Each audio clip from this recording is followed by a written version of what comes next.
جو شخص اللہ تبارک و تعالی کے سامنے آنسو بہاتا ہے، اللہ کے سامنے گڑ گڑاتا ہے، اللہ کے سامنے دعائیں کر رہا ہے،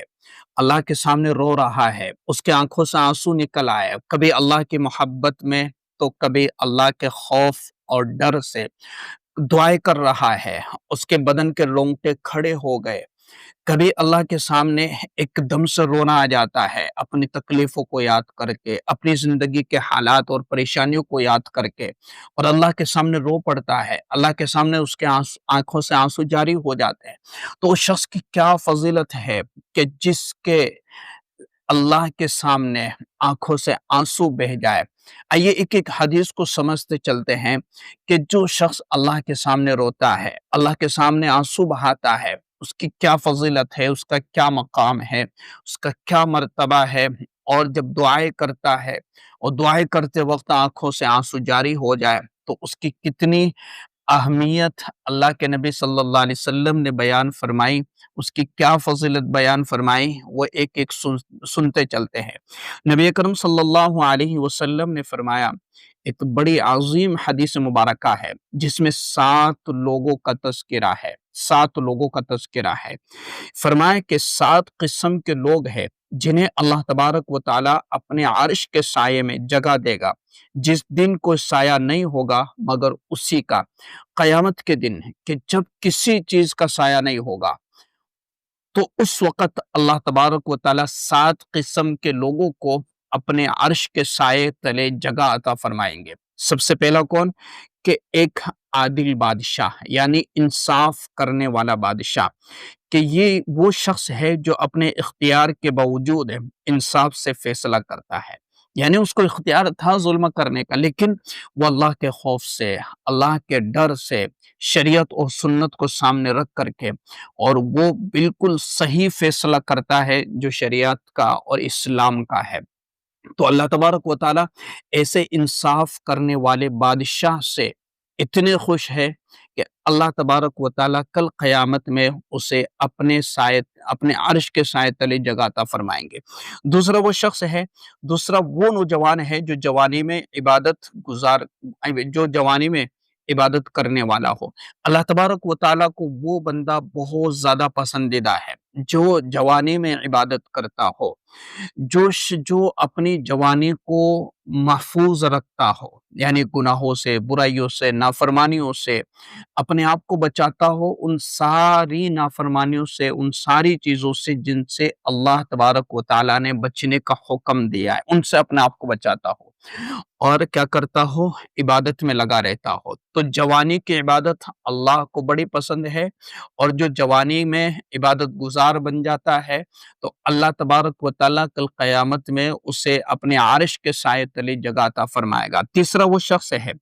جس کا دل مسجد سے لگا رہے، جس کا دل نماز، مسجد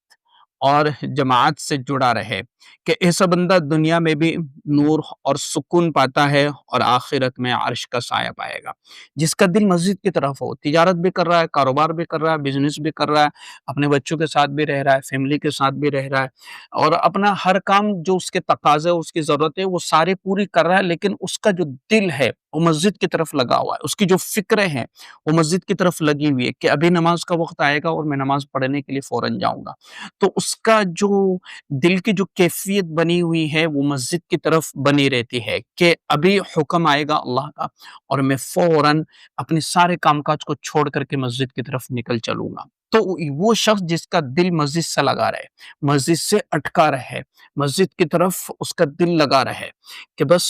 جیسے ہی نماز کا وقت ہوئے فوراً وہ مسجد کی طرف چلا جائے، جیسے اس کی لائف میں کوئی تھوڑی سی بھی پریشانی آئے فوراً مسجد کی طرف جا کر کے، مسجد میں جا کر کے اللہ کے سامنے 2 رکعت نماز پڑھ کر کے اپنی ضرورتیں پوری کروانے والا بن جائے۔ تو وہ شخص جس کا دل مسجد سے لگا رہے وہ اللہ کو بڑا پسندیدہ ہے، اس کو کل قیامت میں عرش کا سایہ نصیب ہوگا۔ دو آدمی جو اللہ ہی کے لیے دوستی کرے، اللہ کے لیے ملنا، اللہ کے لیے محبت کرنا اور اللہ کے لیے جدا ہونا، دو وہ شخص کہ جن کا ملنا بھی اللہ کی رضا کے لیے ہو، اللہ کے لیے ہو، اپنا کوئی مطلب نہ ہو، اپنا کوئی مقصد نہ ہو، بس خالص اللہ تبارک و تعالیٰ کو راضی کرنے کے لیے اور اللہ تبارک و تعالیٰ کو خوش کرنے کے لیے، صرف اللہ کے لیے ہی ان دونوں کا ملنا ہو اور ان دونوں کا جدا ہونا بھی اللہ ہی کے لیے ہو، تو یہ شخص کل قیامت کے دن اس کو اللہ تبارک و تعالیٰ عرش کے سائے تلے جگہ عطا فرمائے گا۔ وہ شخص جس سے کوئی حسین عورت گناہ کی طرف دعوت دے اور کہہ دے کہ میں اللہ سے ڈرتا ہوں، یعنی وہ شخص جس کو کوئی حسین خوبصورت عورت گناہ کی طرف اس کو مائل کرے لیکن وہ منع کر دے کہ میرے دل میں اللہ کا خوف ہے، میں اللہ سے ڈرتا ہوں، تو کل قیامت میں اس شخص کو اللہ تبارک و تعالی اپنے عرش کے سائے تلے جو ہے جگہ عطا فرمائے گا۔ اسی طرح فرمایا کہ وہ شخص جو اتنا چھپا کر صدقہ کرے کہ بائیں ہاتھ کو بھی خبر نہ ہو، یعنی چھپ کر صدقہ کرنے والا شخص، اس کی فضیلت کیا ہے کہ عرش کے سائے تلے اس کو جگہ عطا کی جائے گی۔ اسی طریقے سے ساتواں وہ شخص ہے جو تنہائی میں اللہ کو یاد کرے اور اس کے آنکھوں سے آنسو جاری ہو جائے، یہ اللہ کا محبوب بندہ ہے جو تنہائی میں بیٹھ کر کے اللہ کا ذکر کر رہا ہے، اللہ کی محبت میں اس کے آنکھوں سے آنسو جاری ہو گئے اور یہ رونے لگا، آنسو ٹپک پڑے اور وہ اللہ کے سامنے متوجہ ہے اور اللہ کا خوف اور اللہ کا ڈر اور اللہ کی محبت اس کے دل میں ہے، تو وہ شخص اس شخص کو اللہ تبارک و تعالی کل قیامت میں اپنے عرش کے سائے تلے اس شخص کو اللہ رب العزت جگہ عطا فرمائے گا۔ تو کتنا خوش نصیب ہے نا وہ شخص کہ جس کو اللہ تبارک و تعالی اتنی بڑی خوشخبری سنا رہے کہ اس کو عرش کے سائے تلے جگہ مل جائے گی۔ اسی طریقے سے جو شخص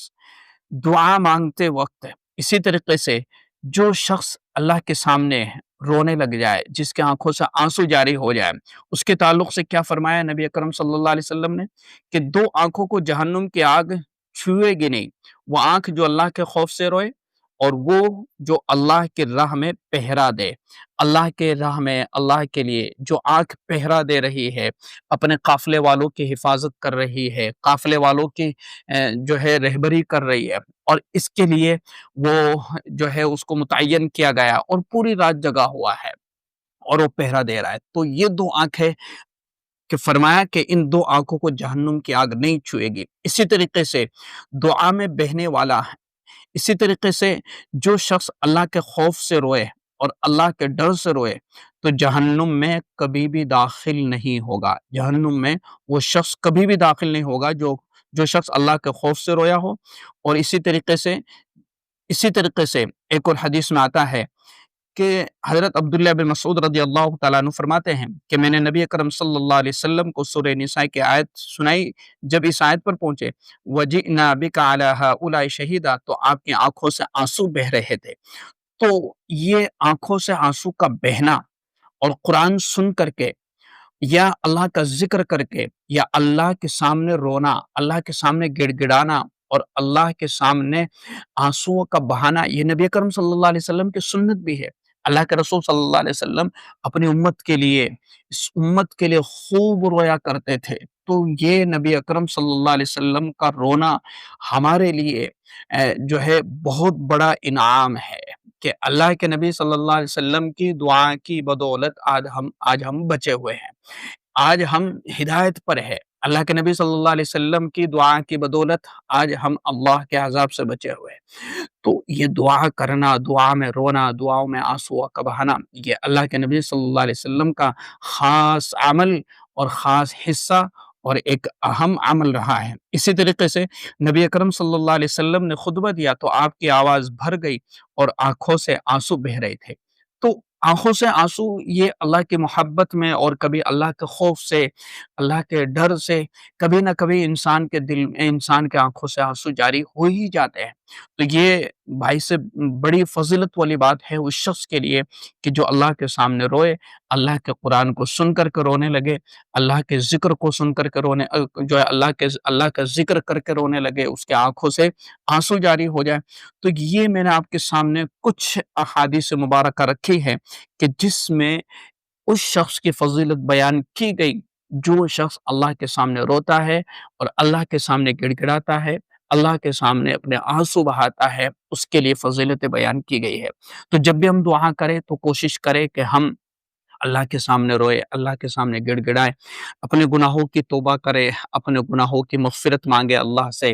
اور اللہ تبارک و تعالیٰ کے سامنے عاجزی سے پیش آئے، عاجزی کے ساتھ دعا کرے، اللہ کے سامنے تواضع کے ساتھ دعا کرے، گڑ گڑا کر کے دعا کرے، یقین اور اعتماد کے ساتھ دعا کرے، تو یقیناً اللہ تبارک و تعالیٰ اس شخص کی دعائیں ضرور قبول فرمائے گا، اور اس آنکھ پر اللہ رب العزت جہنم کے آگ کو حرام کر دے گا، اس جگہ پر اس جگہ کو جہنم کے آگ اس جگہ پر جہنم کی آگ کو حرام کر دے گا، جس جگہ پر آنکھوں سے نکلا ہوا وہ قطرہ اور وہ آنسو بہا ہو، لگا ہو،